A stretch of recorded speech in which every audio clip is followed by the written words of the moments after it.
Hi friends, मित्रों આપણે જાણીએ છીએ કે ગણિત વિષયમાં અંક ગણિત, બીજ ગણિત, આંકડાશાસ્ત્ર અને ભૂમિતિ આવા ભાગ હોય છે। સંભાવના કે આંકડાશાસ્ત્રનું પ્રકરણ જે જોઈએ તો એને આપણે આંકડાશાસ્ત્રમાં લઈ શકીએ છીએ। દ્વિચલ સુરેખ સમીકરણ જોયું હશે, એને આપણે બીજગણિતમાં ગણી શકીએ।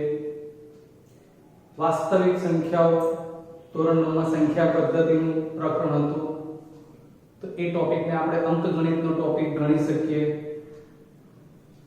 હવે એ સિવાય તમે નાના ધોરણમાં પણ ભણી ગયા છો રેખાખંડ, રેખા, ત્રિકોણ, ચતુષ્કોણ, જેને તમે નોટના પેજમાં આકૃતિ દોરતા જે બધી સમતલીય આકૃતિઓ ગણાય છે તો એ બધી જ આકૃતિઓનો અભ્યાસ જે તમે કરતા એ ભૂમિતિનો અભ્યાસ કહી શકાય। હવે તમારે ધોરણ 10 માં પણ ભૂમિતિ તો આવે જ છે, આની સાથે સાથે યામ ભૂમિતિનું પ્રકરણ પણ આવે છે, એ પણ યાદ રાખો। તો આજે આપણે ભૂમિતિના ત્રિકોણ ચેપ્ટરનો અભ્યાસ કરવો છે। હવે ત્રિકોણ વિશે તો તમે જાણો છો મિત્રો। ત્રિકોણ એટલે તો કે ત્રણ ખૂણા અને ત્રણ બાજુ ધરાવતી બંધ સમતલીય આકૃતિ।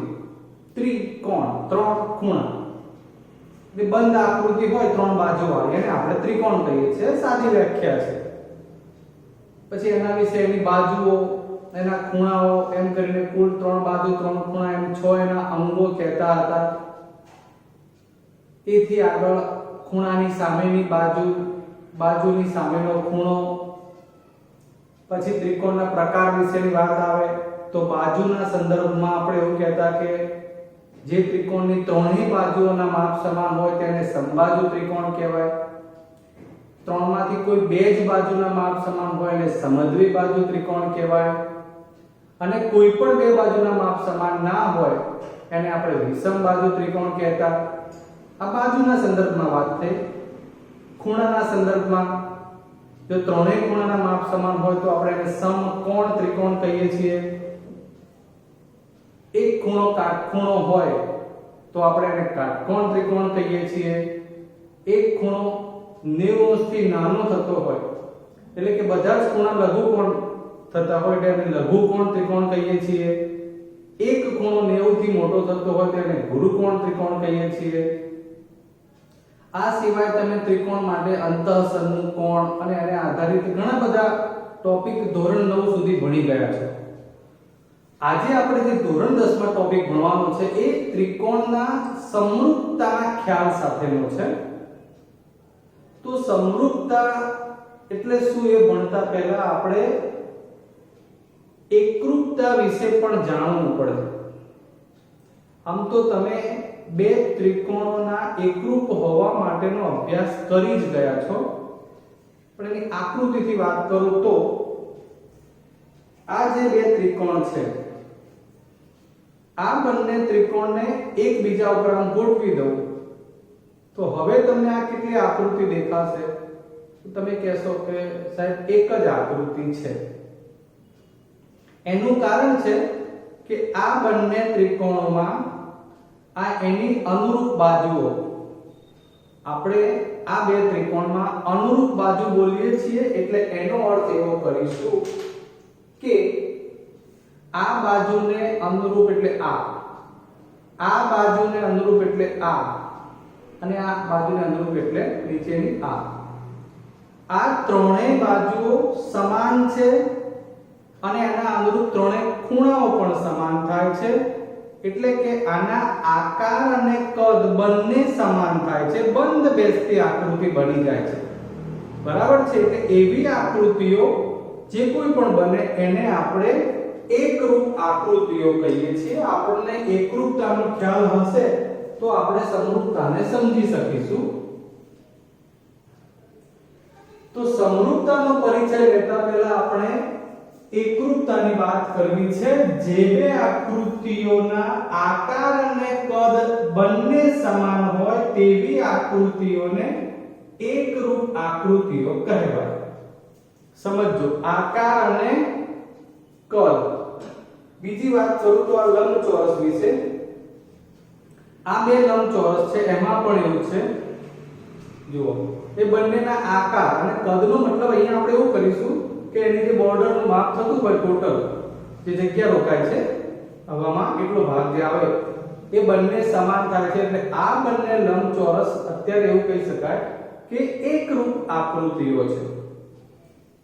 એની સાથે આ બંને ચોરસની વાત કરું તો આ બંને ચોરસ ના સાહેબ આ તો નાના મોટા છે.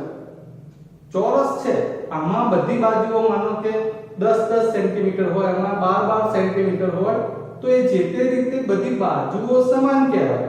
પણ આ બંનેને સાથે સમજવા હોય ત્યારે તમે કહી શકશો કે સાહેબ આ બંને ચોરસ એ એક સરખી આકાર અને કદ ધરાવતી આકૃતિઓ નથી, એટલે આ બંને ચોરસ એકરૂપ ન કહેવાય.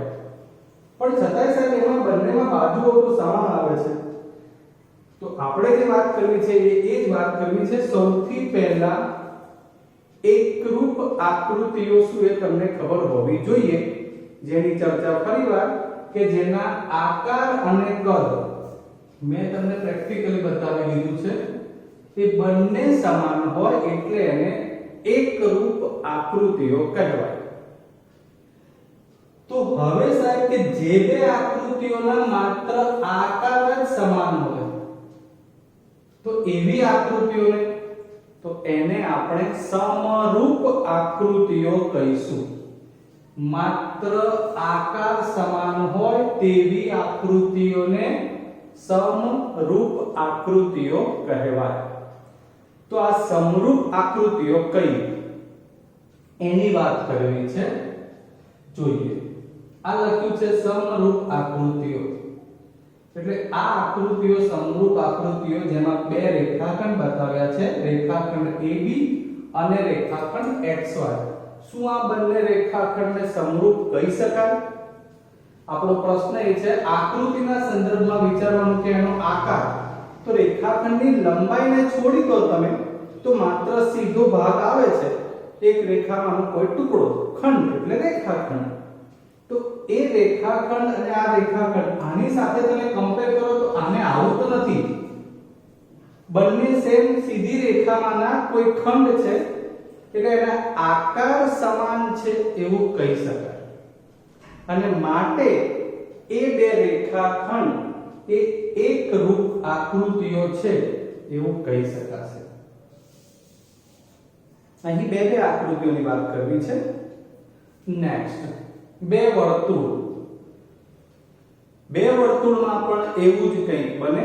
એનો જે ઘેરાવાનો ભાગ છે, આકારનો ભાગ છે, એ સરખા છે. માપ એટલે કે આ પરિઘ હોય એ સરખો નથી, પણ આકાર સરખા છે. માત્ર કદની વાત નથી ચાલતી, આકારની જ વાત ચાલે. કદની વાત કરીએ ત્યારે એક વર્તુળ ઉપર બંધ બેસતું બીજું વર્તુળ બને, એ કદની વાત થઈ કહેવાય. પણ અહીં માત્ર આકારની વાત ચાલતી હોય કે જોઈને ખબર પડે તમે આને શું કહેવાના કે વર્તુળ, આ તો વર્તુળ. તો એ વર્તુળ જે છે બંને એ સમરૂપ બની શકે.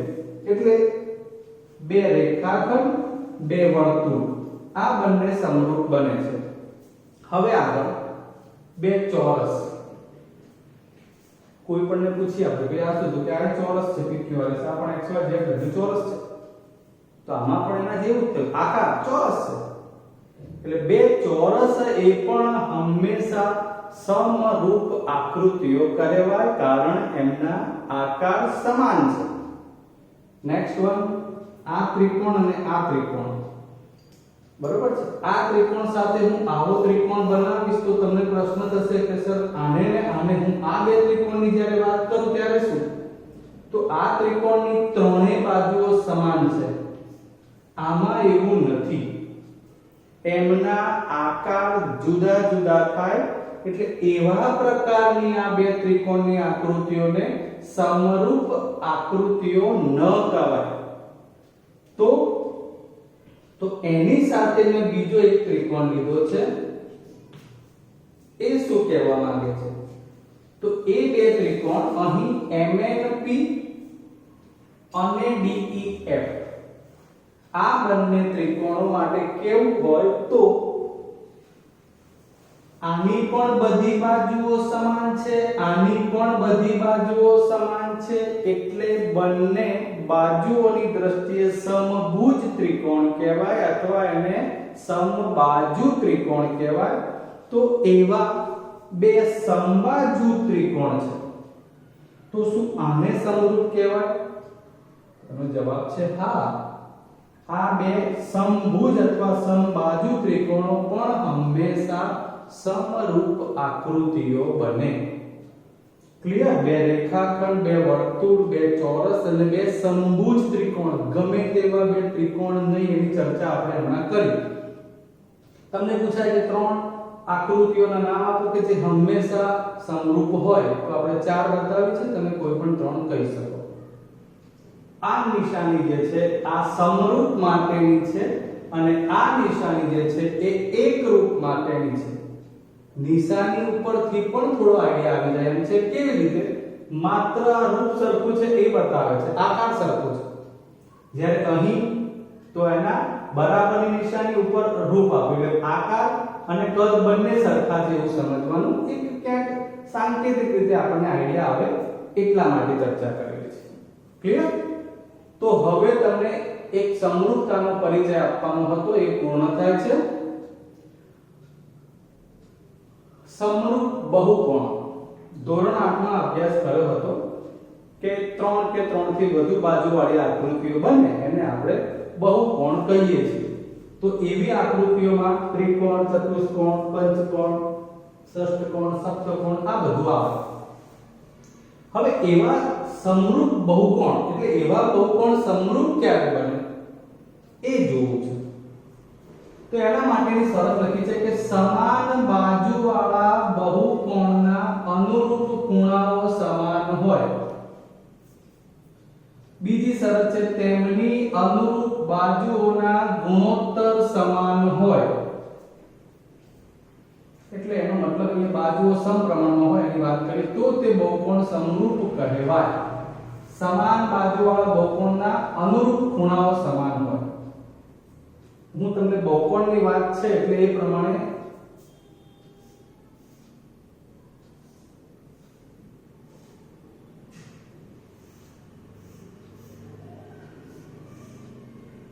આ બંને પંચકોણની વાત કરું તો એમની અનુરૂપ બાજુઓ તમે આને અનુરૂપ કોઈ પણ બાજુ વિચારો, આને અનુરૂપ કોઈ પણ બાજુ, એ અનુરૂપ બાજુઓ એના માપ ગુણોત્તર સમાન હોય તો એ સમપ્રમાણમાં છે એમ કહેવાય. આ બાજુઓ સમપ્રમાણમાં હોય એની વાત કરવી છે. ચલો હજુ આપણે એમાં આગળ એક વાત કરીએ. જેમ કે અહીં આ ત્રિકોણ ABC અને ત્રિકોણ PQR, આ બે ત્રિકોણ માટે જો AB અને PQ નો ભાગાકાર એટલે કે ગુણોત્તર લીધો છે, BC અને QR નો ગુણોત્તર, AC અને PR નો ગુણોત્તર, એટલે AB ને અનુરૂપ PQ બાજુ ગણીએ છીએ, BC ને અનુરૂપ QR ગણીએ છીએ, AC ને અનુરૂપ PR ગણીએ છીએ. તો આમ આ ત્રણેય અનુરૂપ બાજુઓના ગુણોત્તર વચ્ચે બરાબર નિશાન લખ્યું એટલે સરખા થાય છે, એટલે આ બાજુઓ સમપ્રમાણમાં છે એવું કહેવાય. બરાબર સમજો તમે. દાખલા તરીકે આપણે ઝેરોક્સ કરાવતા હોય ઘણી વખત તો જે અક્ષર છે આપણે બે ગણી ઝેરોક્સ માટે ઝેરોક્સ મશીન વાળામાં ઇન્ડિકેટ કરે એટલે એના કરતા બમણી આકૃતિ નીકળે, ત્રણ ગણી નીકળે.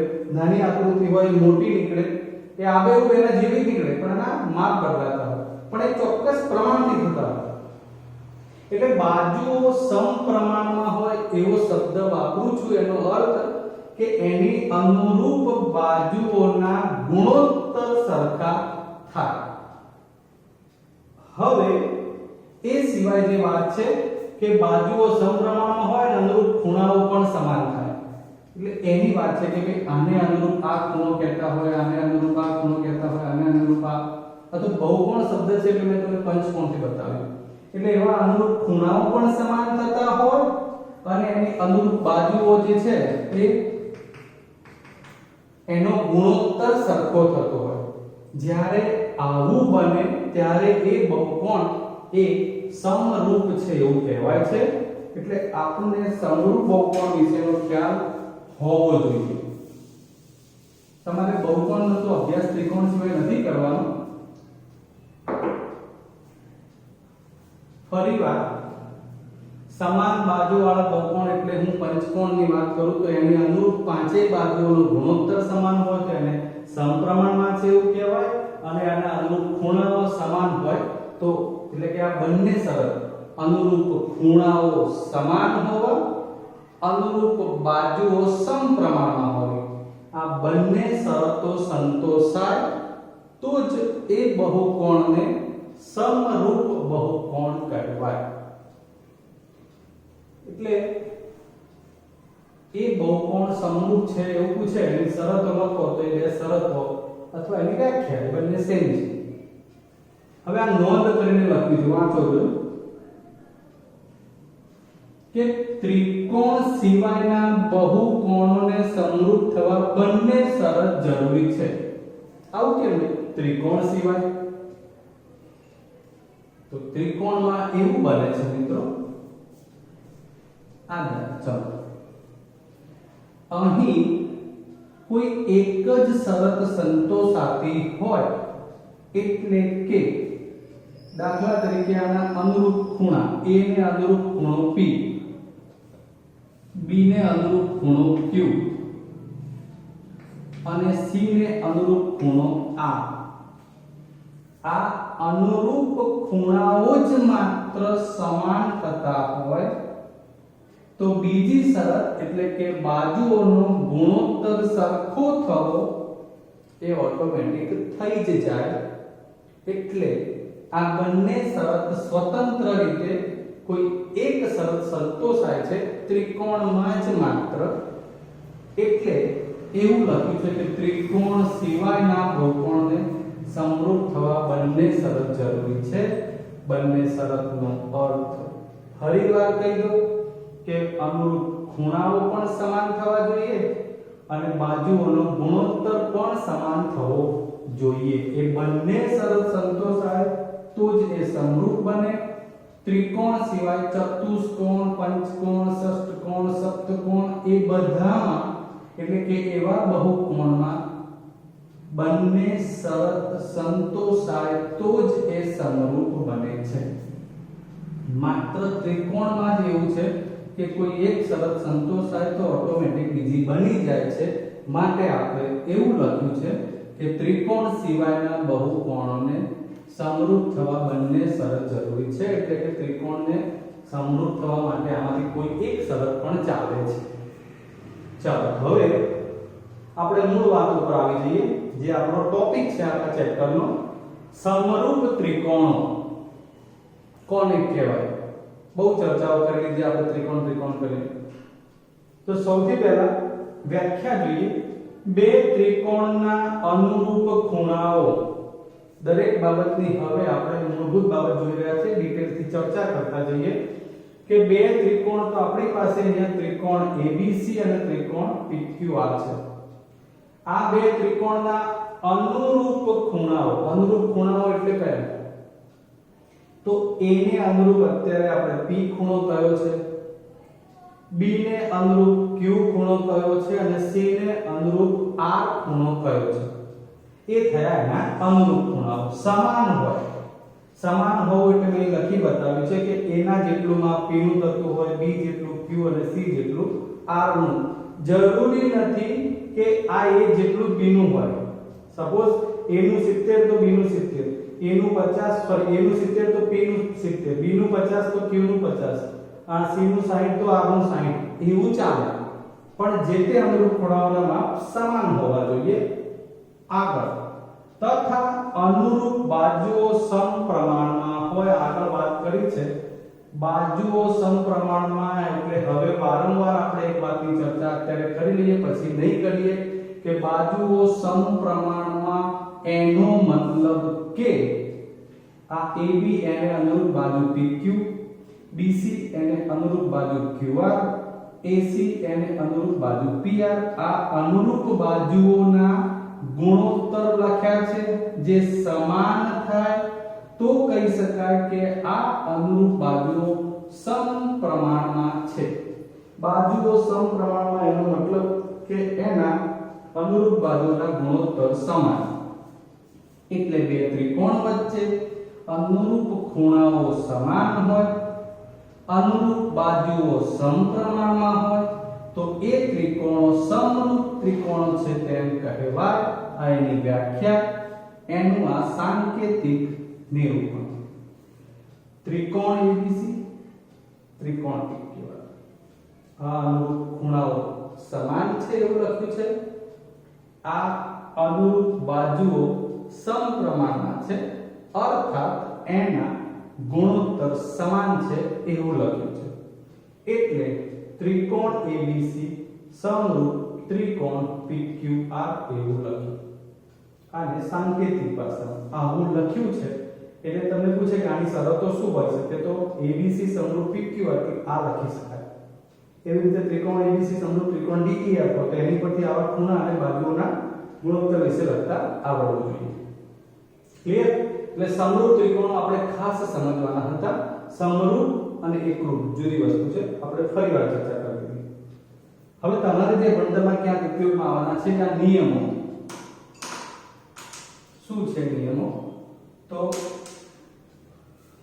આ બે ગુણોત્તર વચ્ચે બરાબર લખ્યું છે, મતલબ કે A ભાગ્યા B બરાબર C ભાગ્યા D, તો પછી શું લખ્યું વિચારો, શું ફેરવાવો તેમાં? તો એ તો B ઉપર થઈ ગયો, A નીચે, તો સામે D પણ ઉપર અને C નીચે. બહુ સિમ્પલ છે. 3/4 બરાબર 6/8 થાય. બરાબર છે? એટલે 3 × 6 = 4. ઉલટું કરી નાખો તો 4/3 બરાબર 8/8 સરખું થાય. ઉપર 4 નીચે 3 લેવાના છે. એટલે બંને બાજુ સમતા છે, બરાબરનું નિશાન છે. બરાબરની બંને બાજુ ગુણોત્તરમાં ઉલટાવો એટલે એને ઉલટ પ્રમાણનો નિયમ કહેવાય. આનો આપણે ઉપયોગ કરીશું. અર્થાત વ્યસ્ત કરી દો બંને બાજુ તો રકમમાં ફેર પડે નહીં. બીજો નિયમ, ચાલો અહીંયા આપણે 3/2 બરાબર 9/6. 3 તરી 9, 2 તરી 6 ગુણોત્તર સમાન છે. અહીં શું બતાવે છે? B અને C ના સ્થાનમાં ફેર કર્યો, એટલે આ બેનું સ્થાન ફેરફાર કરીએ, અર્થાત 3/9 તો 2/6 સરખું થાય કે નહીં ચેક કરો. છેદ ગાડી દો. 3/9 નો છેદ ગાડો. 3 તરી 9, 2 તરી 6, 1/3. અહીં પણ જવાબ સમાન જ રહેશે. અર્થાત શું કર્યું એ આપણા માટે નિયમ છે, એને એકાંતર પ્રમાણનો નિયમ કહેવાય. કયો નિયમ? એકાંતર પ્રમાણ. યાદ રાખજો હો મિત્રો, વ્યસ્ત અથવા ઉલટ પ્રમાણમાં ગુણોત્તર ઉલટાવવાનો છે. એકાંતરમાં કોઈ એક સ્થાન, આ ગુણોત્તરનો છેદ તો આ ગુણોત્તરનો અંશ તમે ફેરવી શકો. એવી રીતે A અને D નું સ્થાન પણ ફેરવી શકાય. ચલો અહીંયા શું થાય છે, દરેકનું આપણે ઉદાહરણ તમને લાઈવ સમજાવી દઈશું એટલે આઈડિયા આવી જશે. તો A/B બરાબર C/D, તો A+B/D, જેમ નીચે છેદનો D ઉપર ઉમેર્યો છે એવી જ રીતે અહીં પણ છેદનો D એટલે ઉપર ઉમેરેલો છે. 1/3 બરાબર 2/4. આ સમાન ગુણોત્તર આ ઉદાહરણ લીધું. હવે શું કર્યું તો કે છેદ ઉપર ઉમેર્યો એટલે અહીંયા 1+2/2, અહીંયા 2+4/4, 2 ને 1 3/2, 4 ને 2 6/4. હવે 3/2 ને છેદ વાળો તો 3 × 6 અને 2 × 4 3/2. અર્થાત જવાબમાં ફેર પડે નહીં. પ્રમાણનો નિયમ કર્યો છે. શું કર્યું તો કે નીચેનો છેદનું પદ અંશમાં ઉમેર્યું છે. ઉમેરવું, એડ કરવું, યોગ કરવો એટલે એને યોગ પ્રમાણનો નિયમ કહેવાય. કેવા પ્રમાણનો? યોગ પ્રમાણનો. એવી રીતે અહીંયા જો બાદબાકી કરી છે, છેદનું પદ અંશમાં બાદ કર્યું છે, જેમ અહીંયા ઉમેર્યું એમ અહીંયા બાદ કર્યું, બાદ કરવું, દૂર જવું, છૂટું પડવું, વિયોગ કહેવાય. ક્લિયર? એને આપણે વિયોગ પ્રમાણનો નિયમ કહીશું. બીજી એક વાત અહીં ધ્યાન રાખો, આ જેમ છેદને આપણે અંશમાં બાદ કર્યું એવી રીતે અંશને પણ છેદમાં બાદ કરી શકાય. જેમ કે અહીં લખવું હોય તો b ના છેદમાં b માઈનસ a, બરાબર છે? સોરી, a ના છેદમાં b, ઉપરનો અંશ બાદ કર્યો, c ના છેદમાં d માઈનસ c, અંશ બાદ કર્યો. ક્લિયર? તો એ થયો વિયોગ પ્રમાણનો નિયમ. હવે આગળ વધીએ. અહીં જુઓ a/b બરાબર c/d, છેદને ઉપર ઉમેર્યો તો અહીંયા પણ એવું જ કરવું પડે, તો a+b c+d. એ જ રીતે છેદને નીચે બાદ કર્યો, a-b તો c-d, એકવાર ઉમેર્યું એટલે યોગ, બાદ કર્યું એટલે વિયોગ, તો આ થઈ જશે યોગ વિયોગ પ્રમાણ.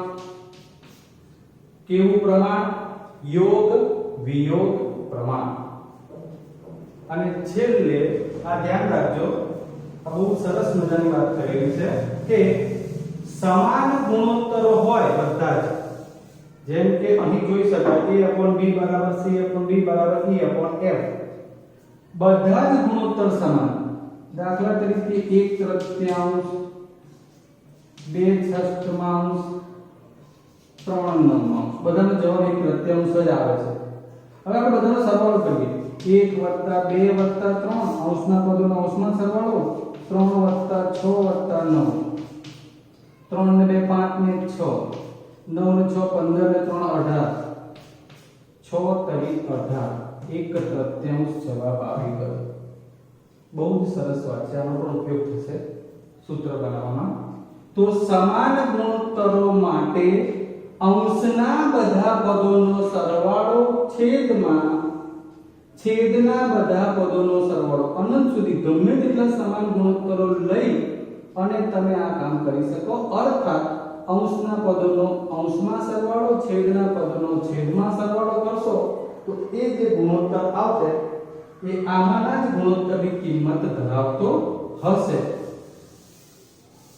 એટલે એ બધું જ સમાન થાય એવું કહેવા માંગે છે. તો આ થયો મિત્રો તમારો લેક્ચર નંબર 1 ત્રિકોણ ચેપ્ટરનો, જેમાં આપણે સમરૂપતાનો પરિચય અને ગુણોત્તર પ્રમાણના નિયમ લીધા છે. આવતા લેક્ચરમાં હવે આપણે થેલ્સનું પ્રમેય પણ સાબિત કરવાનું છે. સમપ્રમાણતા આધારિત પ્રમેય છે. ક્લિયર? તો આટલું તમારે સરસ મજાનું લખવાનું અને પ્રમાણે થિયરી તૈયાર કરતા રહેવાનું. જય હિન્દ.